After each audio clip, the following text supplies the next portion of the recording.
Welcome back to my channel. Today's episode a case from the UK. This time I will tell you about the events of 2008, which took place in the village of Maesbrook. I invite you to listen to the story of the Foster family.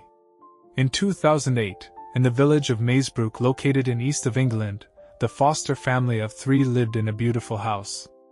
50-year-old Christopher and 49-year-old Jill and their 15-year-old daughter Kirsty had lived there for 5 years.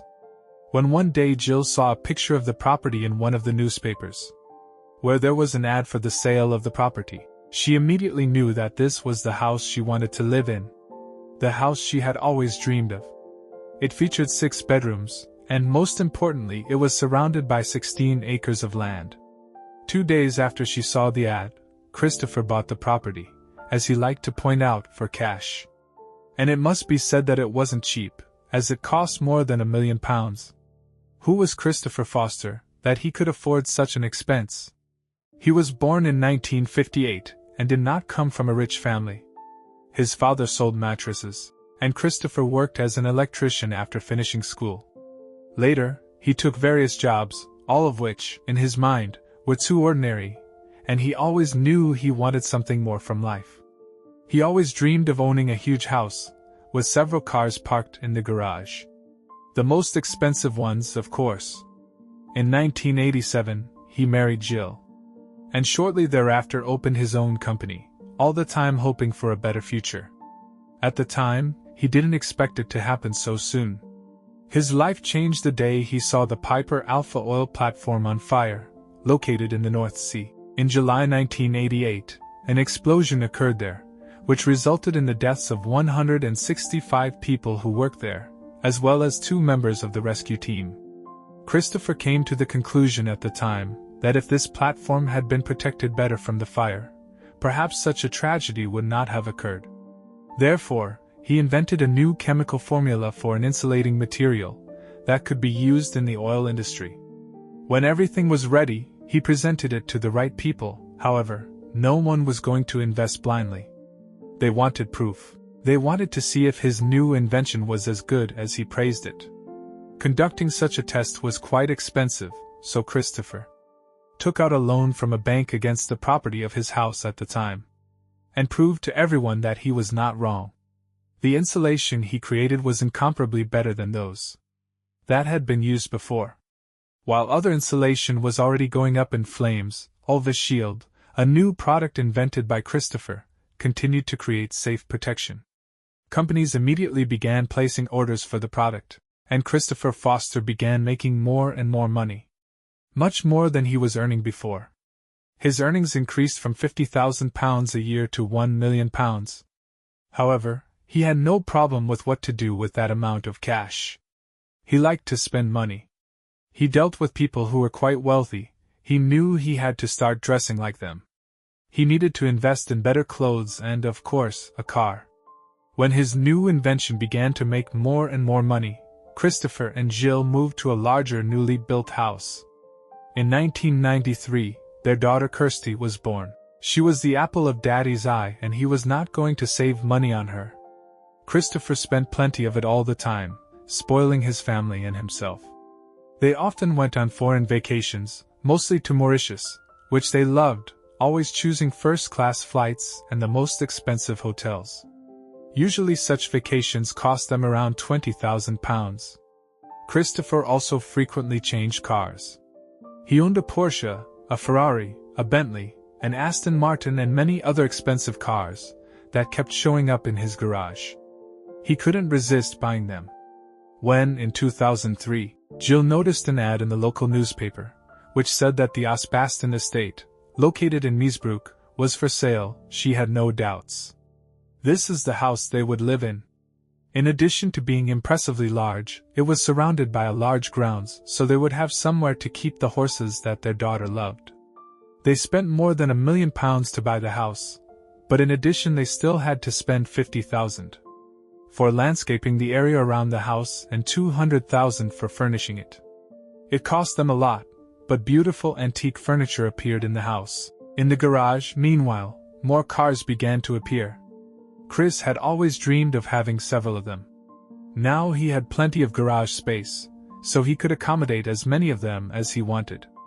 After moving to his new home, Christopher decided he wanted to return to his roots and live a rural lifestyle. His passion was shooting, and the man started going hunting, but he also spent a lot of time at the shooting range. And this was not a cheap hobby. He spent a huge amount of money on guns that were custom made for him and the ammunition needed for them. He spent an enormous amount of money. He could spend £80,000 a year on this hobby. But since he had such money, he didn't need to cut back. He did not limit himself in anything, nor did he try to hide the fact that he had a lot of money. Everyone in the neighborhood knew that the Fosters were millionaires, and everyone envied the life they led. August 25, 2008, like every last Monday of August in England, was a public holiday. Chris and his entire family went to a friend's house, which every year on this day they organized a hunt and a barbecue. Everyone had a nice time there, but around 8 p.m., Chris began to insist that they go back to their house already. Jill still wanted to stay for a while, but her husband insisted. They left their neighbors at 8:30 p.m., and about 15 minutes later were already in their house. Kirsty was still chatting with her friend when she returned. However, at 11:30 p.m., Chris always turned off the internet, and she knew that she would no longer be able to write. Therefore, the girl texted explaining everything and saying goodbye to her friend. Everything looked as it always did. However, the very next day, early in the morning, one of the neighbors noticed that the Osbaston property was up in flames and called the fire department. When they arrived on the scene at 4:29 a.m., the entire first floor and second floor of the house were already on fire. However, they could not immediately start extinguishing the fire because the entrance gate was closed, and a horse transport vehicle was terracing the entrance. All the tires on this car were punctured. It was as if someone had deliberately done all this to prevent the firefighters from accessing their fire trucks, or at least delay firefighting. When they finally managed to get that car off the road, it was difficult even then to start extinguishing because of the size of the fire. The flames that had already consumed the entire building were enormous. When firefighters finally began extinguishing, it was no easy task given the size of this property. In addition to the two-story house, the stable, garages and the place where the dogs were kept were also in flames. The fire was massive. 12 fire departments were on the scene, and it still took firefighters 3 days to extinguish it. Only the outer walls were left of the house, all the floors collapsed. The garage and the stable burned to the ground, with nothing left of them. As firefighters continued to battle the fire, police officers tried to determine the whereabouts of the Foster family. What could have happened to them? None of their relatives or friends knew anything about their possible whereabouts. Various thoughts came to their minds. Maybe they had gone abroad, maybe they had run away somewhere. Since their whereabouts were unknown, the policeman made an appeal to the public. Has anyone not seen any of the members of this family of 3? Many phone calls were received giving various places where they had been seen, some of which were even outside the country. However, before police officers could verify this information, firefighters had extinguished the entire fire, and by the 4th day on Friday, it was possible to go inside what was once an impressive house. And from the very beginning, they began to suspect that this was no accidental fire. Bullet casings and traces of blood were found in the place where Chris and his family kept their 4 dogs. What had happened there? When they passed on and entered the house, and there they came across something that caught their attention. They found themselves in the living room, near the fireplace. When they started to look at it, it turned out that it was a charred body, and right below it was another one. They had fallen along with the bed from the bedroom above when the fire consumed the entire floor. Initially, due to the size of the bodies found, it was suspected to be Jill and Kirsty. However, thanks to dental records, it was determined that it was Chris and his wife Jill. Where, then, was Kirsty? Could it be that she had something to do with the fire? Or was she simply the only one who managed to escape the fire? Where, in that case, could she have been staying? Unfortunately, on the 6th day after the fire broke out, it became clear that her life also ended that night. Her body was also found, as confirmed by DNA tests performed. Careful examination of the remains found established that Jill's cause of death was a gunshot wound to the head at close range. In contrast, no such wound was found in Chris. Kirsty died in exactly the same manner as her mother. No one could understand what had happened in the home of a millionaire known in the area. Until finally, footage from a surveillance camera placed outside the house was found. Reviewing them, investigators arrived at 3 o'clock in the morning, when they could spot a man walking in the yard. He could be seen holding a gun in his hand and walking with it into the stable and later into the area where the dogs were staying. Neighbors later testified that they heard several gunshot sounds. He also moved the car, which was used to transport the horses, to the spot where he was found by firefighters. Finally, the footage shows the man walking around with something that resembled a bucket, setting fire to the various rooms. At 4:11 a.m., the footage went off. It was not of super quality, but there was no doubt that the man was Christopher Foster. Why did he do it? Why did he kill his wife and daughter and all the animals, and set fire to all his possessions? After all, he had everything. He had managed to achieve success that many people can only dream of. But surely his life was as perfect as everyone thought it was? Everyone saw Chris as a successful man, a millionaire who got to everything on his own. But in fact he was a man with huge debts. The fact that he liked to spend a lot of money, fulfilling his and his family's whims, brought him to the brink of bankruptcy. At one point he was spending far more than his income allowed. Sometimes he also made bad decisions in business. He didn't pay taxes because he believed that tax money is spent in a bad way. They are wasted on things they shouldn't be spent on. He had no intention of contributing, preferring to spend the money on his own needs. Because of this, his debt to the tax office increased to £1 million. However, he had no intention of changing his mind. Since he hadn't paid taxes until now, let it stay that way. Another bad decision he made while managing the company was to look for cheaper contractors. Since 2003, he had a contract with a company that was the only one producing the depletion material he had invented. But just 2 years later, Chris began looking for a company that could produce it for less money, and he found such a company in the United States. Quickly, however, the owners of the company, which had been producing Ulva Shield from the beginning, found out about it, and because it meant breaking the terms of the contract, they took the matter to court. The case was lost by Chris and his patent for the product was seized by the manufacturing company. The financial problems only grew. Chris's company eventually went into liquidation, and he no longer received any payment.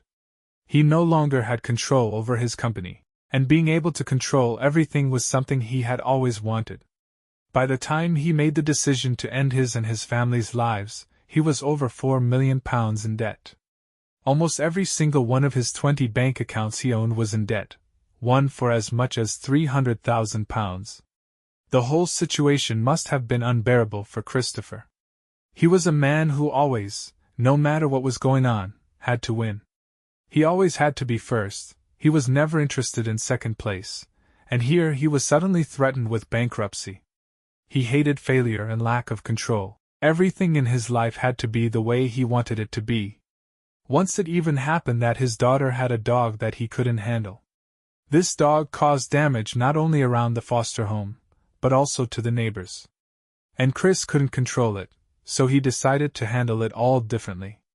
He could have given the dog to a shelter, sell it or take it to a vet. However, he decided to handle it himself, took it to the woods and killed it there. He always had to have everything under control. And when his company went into liquidation, it became harder and harder to hide from his family that everything was as before. Keeping up appearances took a toll on his health. Chris began to have depressive states. Therefore, 5 months before the tragedy, he went to his doctor, who prescribed him the right pills. Shortly before the fire, he asked his business partner to take care of his family when he was no longer in the world. He said he was going to take his own life, but he took it as a joke. He didn't take it seriously. No one sensed the coming tragedy. Even the woman who took care of their house claimed until the very end, everything was as usual. There was nothing alarming in the behavior of either Chris or Jill. The only thing that seemed strange to her in retrospect was that on the Friday preceding the fire, Jill and Chris were watching a video of their wedding together, and as they watched, they both cried. Were these tears triggered by memories, or perhaps they both knew how the weekend would end?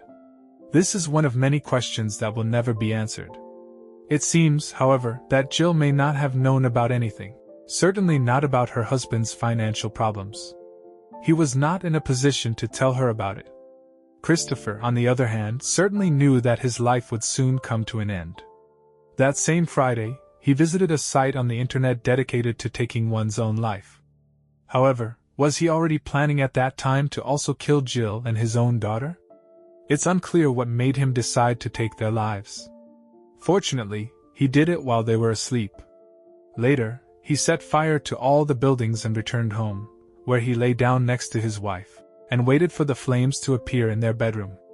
Christopher knew he was in danger of bankruptcy, and knew that a bailiff would soon appear to take away what was valuable to him. He preferred to finish everything himself before that happened. And unaware of this, the bailiff stood outside the gates of the estate just a week after the fire broke out. Only ruins were left at the site. There was nothing left that could be seized. At the end of 2008, a funeral was held for the Foster family, but it was not decided to hold a joint funeral ceremony for all three. Jill and Kirsty had a joint funeral and were buried in the same grave. Christopher's funeral, on the other hand, took place on the same day, but a few hours later.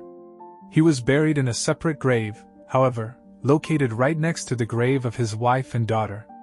Jill's family believes that they are far too close and are unable to visit Jill's grave due to his close presence. Christopher influences their behavior even after his death. This is the end of the story. Thank you for listening until the end. Goodbye for now.